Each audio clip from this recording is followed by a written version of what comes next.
লাখ টাকা আছে, এই নাও। আজকে থেকে আমি তোমার স্বামী হিসাবে মাইনে নিলাম। তোর মতো মেয়ের কাছে আমি কোনো আদর প্রেম ভালোবাসা চাই না। আমি যেহেতু তোর কাবিনে টাকা দিয়ে দিছি, আমি তোর লগে সংসার করবো না। বাইরে হ আমার বাড়ির থেকে।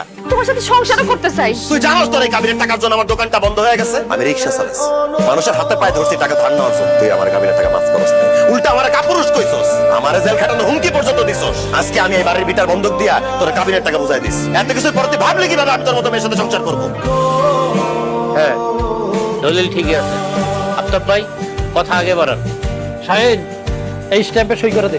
স্ট্যাম্পে কি লেখা আছে চাচা? এই স্ট্যাম্পে লেখা আছে তুই এই সিদ্দিক ভাইয়ের কাছ থেকে তোর বাড়ি ভিটার দলিল বন্ধক দিয়া তারপর 5 লক্ষ টাকা নিয়ে যাইতেছ। 6 মাস পর তুই এই টাকা ফেরত দিয়া তুই সিদ্দিক ভাইয়ের কাছে তোর দলিল ফেরত নিয়ে যাবি। 6 মাসের মধ্যে টাকা ফেরত না দিলে তখন আমি সবাইরে বাইতে পার করে দিব, আর ওই বাড়ি আমি দখল নিব। ভালো করে চিন্তা ভাবনা করে দেখ, তুই এই শর্তে টাকাটা নিবি কি না। ঠিক আছে চাচা, আমি 6 মাসের মধ্যে টাকা ফেরত দেব। চাচা, স্ট্যাম্পে কই সই করতে হবে? এই যে, এই যে। শাহিন, সময় মতো যদি টাকাটা ফেরত না দেস, তাইলে আমি যেটা কইছি ওইটা কিন্তু করবো। কথাটা মাথায় রাখিস।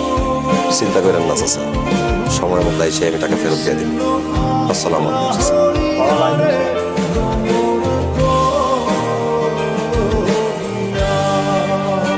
বকুল, কি হইছে? তুমি টাকাটা কি করতেছো কেন? তোমার কাবিনে টাকা দেওয়া আছে। তোমার আমার বিয়ের কাবিন হয়েছিল 5 লাখ টাকা, এখানে 5 লাখ টাকা আছে, এই নাও। কিন্তু তুমি না আমারে 2 মাসে কিস্তি দিছিলা। ওই 2 মাসের টাকা আমি তোমার বেশি দিলাম। তোমার কাবিনে 5 লাখ টাকা তুমি বুঝা পাইছো? হ্যাঁ, পাইছি।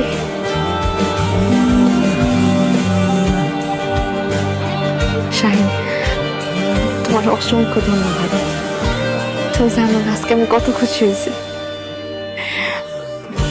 শোনো, আজকে থেকে তোমার আর আমার মাঝখানে আর কোনো দূরত্ব থাকবো না।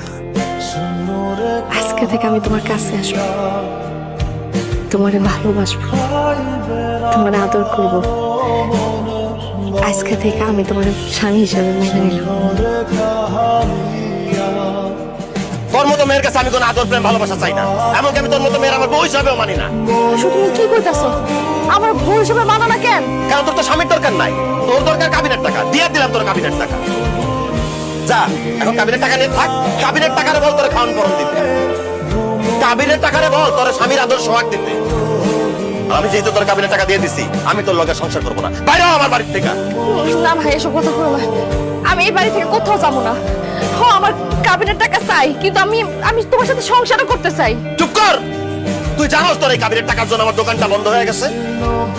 আমি রিক্সা চালাচ্ছি, মানুষের হাতে পায়ে ধরছি টাকা ধার নেওয়ার জন্য। তোর কাবিনের টাকা মাফ করতে বলছিলাম, তুই আমার কাবিনের টাকা মাফ করস না, উল্টা আমার কাপুরুষ কইছস, আমারে জেল খাটানো হুমকি পর্যন্ত দিছস। আজকে আমি এই বাড়ির ভিটার বন্ধক দিয়া তোর কাবিনের টাকা বুঝাই দিস। এত কিছুর পর তুই ভাবলি কিভাবে আমি তোর মতো মেয়ের সাথে সংসার করবো? ভালো ভালো এবার থেকে বাইরে হয়ে যা, নাহলে আমি তোর ঘাট ধাক্কা দিয়ে বাইর করে দিব। না না, তুমি এইভাবে কথা কও না। আমি এই বাড়ি থেকে কোথাও যাবো না।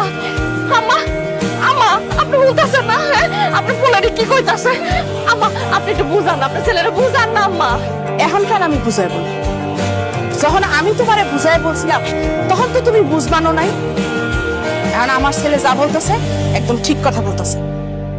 তোমার মতো এরকম একটা পাষাণ লোভী মাইয়া আমার বাড়ির বউ হইব, সেটা এখন আমিও চাই না। তুমি কাবিনের টাকা চাইছিলা, কাবিনের টাকা পাইছি। এখন যাও, আমগো বাড়ি থেকে এখন তুমি বাইরে যাও। আম্মা, আপনি আবার এই বাড়ি থেকে চলে যেতে কইতাছেন? শুধু মা না, আমি আপনার কইতেছি আপনি আমাকে বাড়ি থেকে একদম বাইর হয়ে যান। কারণ আপনার মতো লোভী মহিলার সাথে সংসার করলে আমার ভাইজান কোনোদিনও সুখ শান্তি পাইবো না। জান কইতেছি। না না, আশা, এই কথা করো না। শাহিন, শাহিন, বিশ্বাস করো, আমি তোমার খুব ভালো রাখবো, তোমার সুখে রাখবো। তোর মতো মেয়ের সাথে সুখে থাকার কোনো ইচ্ছাই আমার নাই, কারণ তোর চেহারা দেখলে আমার ঘৃণা লাগে। যা, বাড়িতে বেরো, যা বেরো। তোর এই চেহারা সারা জীবনের জন্য না দেখি। যা বেরো। আম্মা চলো, আসো।